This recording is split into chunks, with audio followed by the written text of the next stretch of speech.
호랑이 여행입니다. 오늘의 여행 이야기는요, 조선시대 최악의 사이코패스 왕자인데요. 그와 관련된 여행지는 경희궁이랍니다. 자, 조선의 5대 궁궐 중에 유일하게 입장료를 내지 않고 구경할 수 있는 경희궁은 광해군의 명으로 지은 건데요. 그렇다면 최악의 사이코패스가 바로 광해군이라는 걸까요?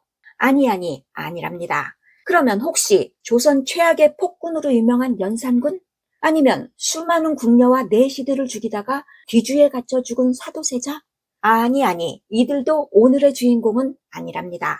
어쨌든 그런 연산군과 사도세자 때문에 오히려 폭삭 묻힌 사이코패스 인간들이 따로 있었는데요. 공교롭게도 그 주인공들은 모두 선조의 자식들이랍니다. 바로 그 자식들과 연관된 놀라운 비밀이 담겨 있는 곳이 경희궁인데요. 그 얘기는 잠시 후에 알려드릴 겁니다. 자, 선조는 2명의 왕비와 6명의 후궁 사이에서 얻은 자식이 25명이나 있는데요. 사실 2번째 왕비였던 임모광후 아들인 영창대군만 적자였고요. 나머지는 모두 후궁 소생의 서자들이었답니다. 그 서자들 중에 3명의 아들이 바로 역대급 인간말종 3인방으로 유명했다는데요. 그 중에서도 넘버1은 누구였을까요? 그 첫 번째 후보는 바로 선조의 장남이자 광해군의 친형인 임해군인데요. 역사책을 아무리 가르쳐도 왕자님이 이해하지 못하는 건 다 저의 죄이옵니다, 전하 하면서 교육 담당 신하가 사표를 낼 만큼 공부는 지지리도 못했다는 임해군은 성질만 난폭해서 늘 왕실의 근심거리였답니다. 허구한 날 싸돌아다니면서 동네 깡패처럼 백성들에게 행패나 부리고 수틀리면 몽둥이로 때려 죽이기까지 한 임해군은 특히 재물 욕심이 많아서 마음에 드는 집이나 땅을 보면 강제로 뺏어버리는 개망나니로 유명했다는데요. 그러니 임진왜란 때 다급하게 도망가던 선조가 비상시국을 이을 왕세자 자리에 장남 대신 차남인 광해군을 앉혔을 때 그 누구도 문제 삼지 않았던 겁니다. 그러면서 선조는 너는 왜군에 맞서 싸울 병사들을 모집해 라는 명을 내리면서 20살짜리 임해군을 함경도로 파견했는데요. 아이고야, 3개월도 못 가서 임해군이 이복 동생인 순하군과 함께 왜군의 포로가 되어버린 겁니다. 그런데요, 그 왕자들을 붙잡아서 왜군에게 넘긴 이들이 바로 조선 백성들이었다는데요. 그러니 왜군 입장에선 세상에 이런 일이 할 만한 사태가 대체 왜 벌어진 걸까요? 자, 당시 임해군은 아버지 명은 내팽개치고 동생과 함께 백성들에게 행패를 부리면서 재산까지 탈탈 털어가서 술 타령하는 게 일이었으니 전쟁통에 가뜩이나 힘든 백성들이 참다 못해 2 왕자들을 꽁꽁 묶어서 왜군에게 넘겼던 겁니다. 그렇게 포로가 된 왕자들을 놓고 왜군이 조선 땅을 내주면 풀어주겠다 했다지만 조선 입장에선 받아들일 수 없는 요구였기에 씨알도 안 먹히다 보니 왜군 입장에선 인질로서 별 영향가 없는 왕자들을 1년 만에 그냥 풀어줬답니다. 하지만 풀려난 임해군은 자중하기는커녕 오히려 더 포악해져서 툭하면 남의 땅과 노비를 뺏는 것뿐만 아니라 마음에 드는 기생을 강제로 데리고 살다가 죽인 일도 여러 번 있었답니다. 그런 임해군은 심지어 도승지 출신인 유이서의 애첩과 간통을 한 후에 아예 그 첩을 뺏기 위해서 마치 도적대가 습격한 것처럼 위장해서 유이서를 죽이는 만행까지 저질렀는데요. 하지만 수사 결과 붙잡힌 임해군의 하수인들에 의해서 임해군의 혐의가 낱낱이 드러난 겁니다.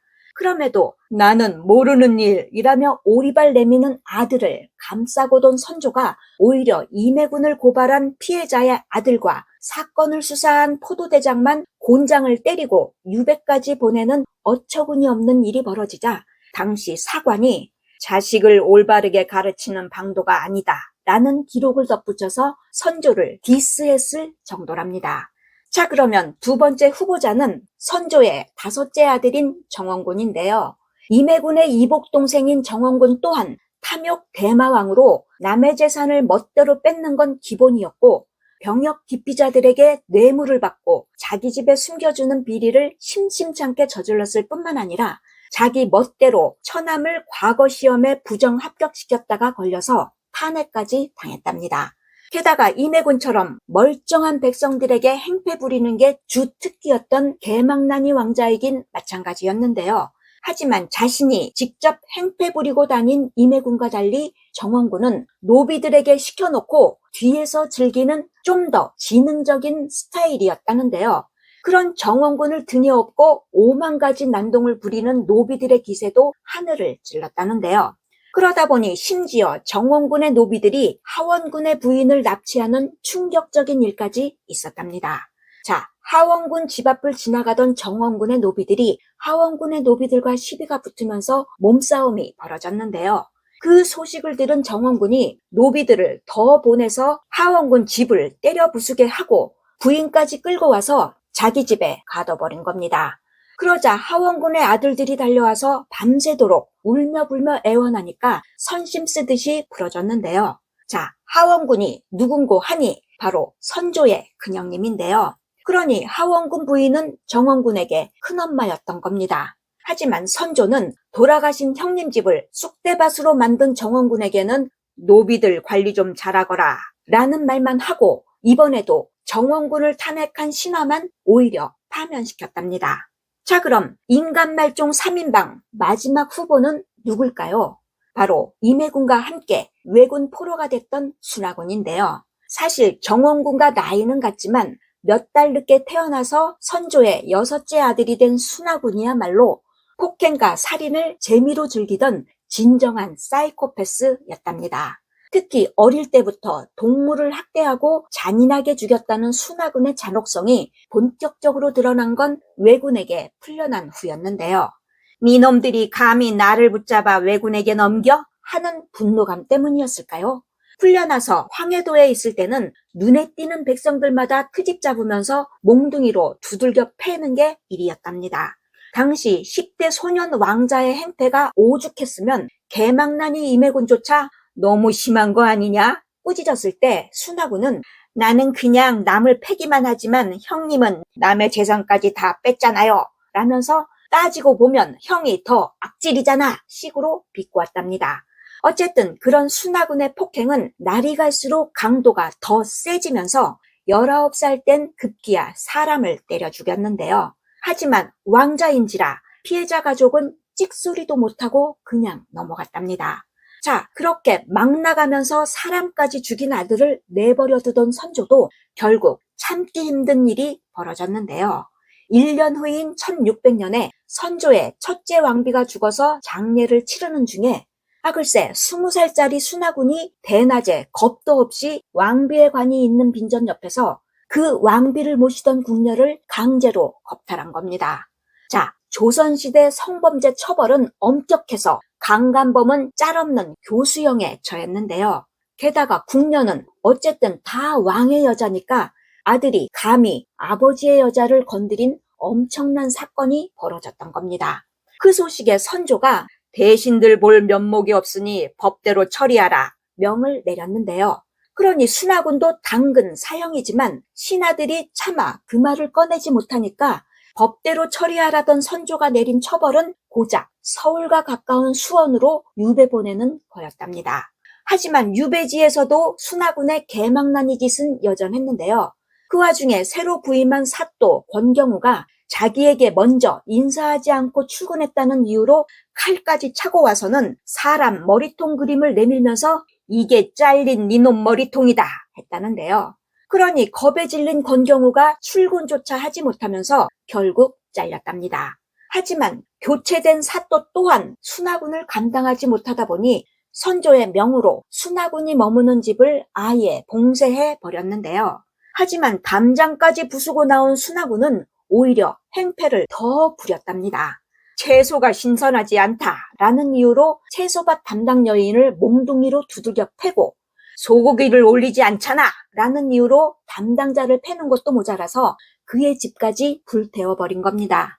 뿐만 아니라 집에 병이 돌아서 걱정하던 군인이 맹인무녀를 불러서 구슬할 때는 시끄럽다는 이유로 이들을 잡아들여서 쇠뭉치로 이빨을 부러뜨리고 집게로 죄다 뽑아버렸다는데요. 그로 인해 피를 철철 흘리던 무녀는 그 자리에서 죽고 다음날 풀려난 군인도 결국 죽었답니다. 그러니 그런 순하군이 무서워서 사또가 도망가 버리자 백성들까지 너도 나도 도망가는 통에 수원이 아예 망할 지경이었다는데요. 그 보고를 받은 선조가 내 입으로 말하긴 창피하지만 차라리 술과 여자에 빠져 사는 거라면 괜찮겠는데 하는 짓이 사람 때려 죽이는 거라니 정말 면목이 없다 라면서 순하군의 왕자 신분을 박탈하고 다시 서울로 데려왔답니다. 그런 순하군은 가택연금 조치를 받았지만 툭하면 집을 뛰쳐나와 거리에서 마주치는 사람을 죽이는 묻지마 살인을 저질렀는데요. 1604년 선조실록 기록에 의하면 순하군 손에 죽은 사람이 해마다 10여 명에 달했답니다. 그러니 순하군 온다 소리만 들어도 사람들이 도망치고 숨느라고 난리도 아니었다는데요. 그럼에도 선조가 그냥 내버려 두니까 당시 사관들이 임금도 억제하지 못하니 백성들이 무슨 죄인가 비난하는 기록까지 남겼답니다. 하지만 그 행패가 점점 더 심해지자 결국 집안에 꽁꽁 갇혀버린 순하군은 3년 동안 밖으로 나오지 못했다는데요. 자, 천벌을 받은 걸까요? 그 와중에 중풍으로 쓰러져서 꼼짝 못하고 누워있다가 결국 1607년 27살 나이에 죽었답니다. 자, 그러면 임해군과 정원군의 끝은 어땠을까요? 순하군이 죽은 이듬해인 1608년에 선조도 세상을 떠났는데요. 광해군이 즉위하자마자 임해군은 역모 혐의로 교동도로 유배가서 1년 만에 의문사 당했답니다.